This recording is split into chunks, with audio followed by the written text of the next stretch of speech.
जय हिंद, जय भारत। आज हमारे पास डिफेंस को लेके तीन तीन घातक न्यूज है। अब आप कहेंगे घातक? जी हाँ, घातक।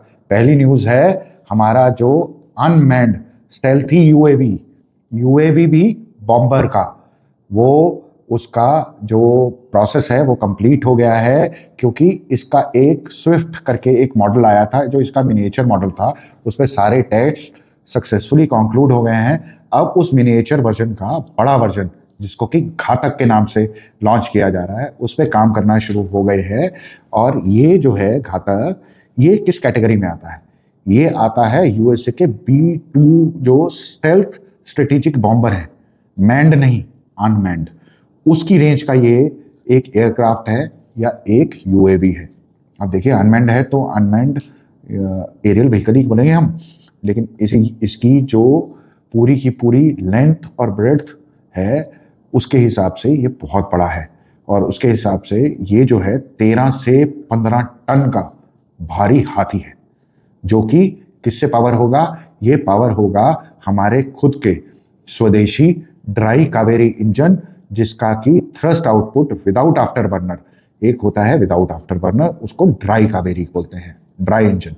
तो ड्राई कावेरी इंजन जो 42 से 52 किलो न्यूटन का थ्रस्ट फैक्टर करता है, जो कि इंजन बनाया गया था हमारे तेजस में लगने के लिए, लेकिन तेजस को जो थ्रस्ट पावर चाहिए वो कम है, तो वो इंजन अब इस यूएवी स्टेल्थी ड्रोन या स्ट्रेटेजिक स्टेल्थ बॉम्बर को एक्टिवली इंजन उसमें ये लगेंगे।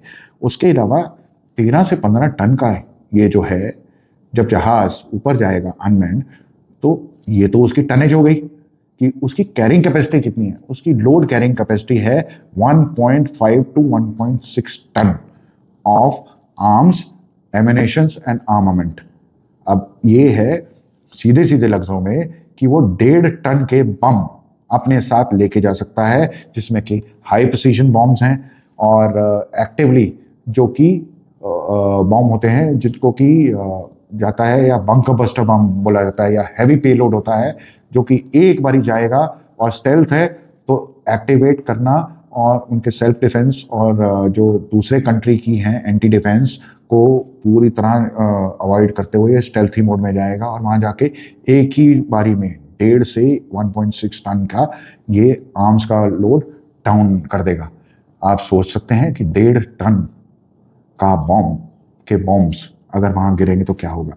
अभी तो इसमें ये 1.5 टन का जो पेलोड कैपेसिटी है, इसमें इसकी भी तैयारी चल रही है कि एक बारी ये हवाई जहाज उड़ा, अनमैन्ड है तो हमारे को पायलट की जान के जाने के भी खतरे नहीं है। उसके बाद ये गया, ये एनिमी के डिफेंस सेक्टर को फेंक के वहाँ गया और वो 1.5 टन के पेलोड में स्वॉर्म ड्रोन्स, छोटे छोटे बॉम्ब जो कि सेल्फ गाइडेड होंगे, वो छोड़ देगा और वो बॉम्ब स्वॉर्म करके, जैसे 100 का पेलोड हो गया, 50 का हो गया, 200 का हो गया, डिपेंड करता है कि आपको मल्टीपल टारगेट्स कहाँ होने, और वो भी अनमैन्ड। और ये उनकी मदरशिप के साथ काम करेगा और ये आगे से अटैच होगा हमारे तेजस और हमारे एमका के फ्रेमवर्क के साथ, जब एमका लॉन्च होगा। तो है ना एक पूरा इंफ्रास्ट्रक्चर का जाल। देखते हैं, अभी भी आर्म्ड फोर्सेस ने इस घातक को सक्सेसफुल बनाने के लिए 60 घातक ड्रोन्स का अप्रूवल दे दिया है कि आप कुछ भी करो और ये सक्सेसफुल होता है तो हमको ये 60 घातक ड्रोन्स तो चाहिए। इससे हमारे एक स्ट्रेटेजिक बॉम्बर की जो एक लल था या एक वॉइड था वो भर जाएगा। ये तो होगी पहली न्यूज़, ठीक है। और दूसरी न्यूज़ ये है कि डीआरडीओ जो है उसने single blade crystal blade technology में सक्सेसफुली महारत हासिल कर ली है और उसको मैन्युफैक्चर करने के लिए अब वो किसी इंडिविजुअल प्राइवेट सेक्टर या पीएसयू के पार्टनर को ढूंढ रहा है। अब ये सिंगल क्रिस्टल ब्लेड टेक्नोलॉजी क्यों इंपॉर्टेंट है? क्योंकि जैसे हम अभी बात कर रहे थे अपने बनाए हुए इंजन कावेरी की, और उनके जो टर्बोजेट्स के ब्लेड होते हैं वो सिंगल क्रिस्टल टेक्नोलॉजी हमारे पास नहीं थी, जिसके लिए कि हम जी पे डिपेंडेंट थे, सैफरन पे डिपेंडेंट थे। वो बोलते थे हम इंजन तो दे देंगे, टेक्नोलॉजी नहीं देंगे। तो एक जो मेजर टेक्नोलॉजी का पार्ट था वो हमने मास्टर कर लिया। धीरे धीरे हम एक और स्टेप हो गए हैं कि कल को ये आँख दिखाएंगे तो हमारे पास अपना खुद का जेट इंजन बनाने के लिए हमारे में सामर्थ्य होगा, और उसकी दिशा में हम एक स्टेप और आगे निकल गए हैं। इसके अलावा जो आज एक बहुत इंपॉर्टेंट है, ये तो हुई आपकी आर्मी की नहीं, एयरफोर्स की। उसके अलावा आज नेवी में भी 3 शिप्स कमीशन हुए हैं।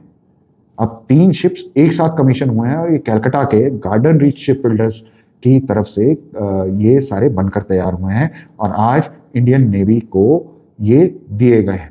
ये बन नहीं रहे, ये बन के कमीशन हुए हैं आज। और इन जहाज़ों को अगर देखा जाए तो ये 3 कैटेगरी के जहाज हैं। अब हम आपको एक एक करके पहले बताते हैं। एक तो है हवाई जहाज। क्या होता है? हवाई जहाज तो होता है जो उड़ के मारेगा। नेवी शिप क्या होता है?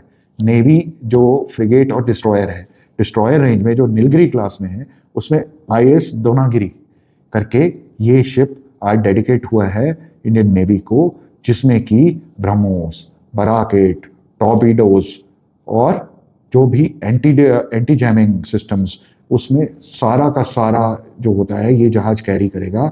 और ये जहाज हंट करेगा किसको? जो नीचे क्या होता है, जब आप समुद्र के नीचे चलते हैं, समुद्र के नीचे पनडुब्बियां भी होती हैं, यानी कि सबमरीन्स, वो इन सबमरीन्स को हंट करेगा। ये हमारा एक हंटर तैयार हुआ है। लेकिन ये हंटर अकेला नहीं है। अब इस हंटर को जो है कॉम्प्लीमेंट करने के लिए दूसरा है INS अग्रा। ये जो है INS अग्रा है, ये सर्वेलेंस और रिकॉनेसेंस मिशन के लिए है, हवा में नहीं, समुद्र के नीचे। ये क्या करता है? ये जो है आपको ट्रैक करेगा, कहाँ सबमरीन है, कहाँ दुश्मन के हवाई जहाज आ रहे हैं, कहाँ दुश्मन की पोत आ रही हैं, युद्ध पोत आ रही हैं, उनको ट्रैक करेगा और ये डेटा ये पास करेगा INS दोनागिरी को, और दोनागिरी उनको अटैक करके नेस्तो नाबूद कर देगा। और ये जो है INS अग्रह, ये जो है हमारी कोस्ट लाइन को पूरा स्कैन करेगा कि ऐसा ना हो कि कल को पनडुब्बी घूमते फिरते हमारी कोस्ट लाइन पे आके बैठ जाए और बोले मैं तो यहाँ बैठा हूँ और इससे मेरे को तो एक बटन दबाना है और मैं पनडुब्बी से मिसाइल छोड़ूंगा और तुम्हारे पोर्ट खराब। उनको भी सुरक्षा मिलेगी। और जो तीसरा जहाज आज कमीशन हुआ है वो है INS संशोधक। अब देखिए, मैं संशोधक भी बोल सकता था, लेकिन अभी धुरंधर पिक्चर आई थी ना, धुरंधर, ऐसे ही है संशोधक। और इसका क्या काम है? इसका काम ये है कि जितने भी ओशन की मैप होती है, हाइड्रोग्राफिक डेटा कहते हैं उसको ये सोनार्स के थ्रू, इसके पास एक्टिवली रडार्स और सेंसर्स लगे हुए हैं और सोनार्स हैं, ये जितनी भी ओशन के नीचे तक की है उसको मैप करेगा। मैप इसलिए करेगा क्योंकि नीचे का जो समुद्र का तल है ये इवन या समतल नहीं है, इसमें कहीं ऊंचाई है, कहीं वैलीज हैं, कहीं डेप्थ हो जाती है। उसको ये मैप करेगा ताकि कल को इस डेटा को यूटिलाइज किया जा सकता है कि जहाँ वैली है, कहीं चुपचाप सबमरीन आई और आपकी वैली में घुस के बैठ गई, तो वो तो नहीं है। क्योंकि अगर इसको हाइड्रोग्राफिक डेटा होगा और इसको मालूम होगा कि यहाँ वैली है, तो ये अपने जी हाँ दूसरे साथी आग्रह को बताएगा, आग्रह उसको ट्रैक करेगा और धूनागिरी उसको ढूंढ के रख देगा। तो हुआ ना ये त्रिदेव। और ये त्रिदेव एक अकेले नहीं है, ये एक ऐसा त्रिशूल है जो कि दुश्मन के सीने में गड़ जाएगा और दुश्मन पाश पाश हो जाएगा। ठीक है। अब ये जो नई डेवलपमेंट है, ये हमारी छाती और सीना दोनों गर्व से चौड़ा करने वाली बात है। ऐसी ही कुछ इन्फॉर्मेटिव न्यूज़ के लिए हम फिर मिलेंगे, लेकिन आपसे एक रिक्वेस्ट है, अगर आपको ये कंटेंट अच्छा लग रहा है तो हमारी मोटिवेशन बढ़ाने के लिए प्लीज़ आप इसको लाइक कीजिए, सब्सक्राइब कीजिए, कमेंट्स कीजिए, और अगर आपको ये कंटेंट और इन्फॉर्मेटिव लग रहा है तो प्लीज़ आप इसको शेयर भी कीजिए। एक और इशू के साथ फिर एक बार उपस्थित होंगे। जय हिंद, जय भारत।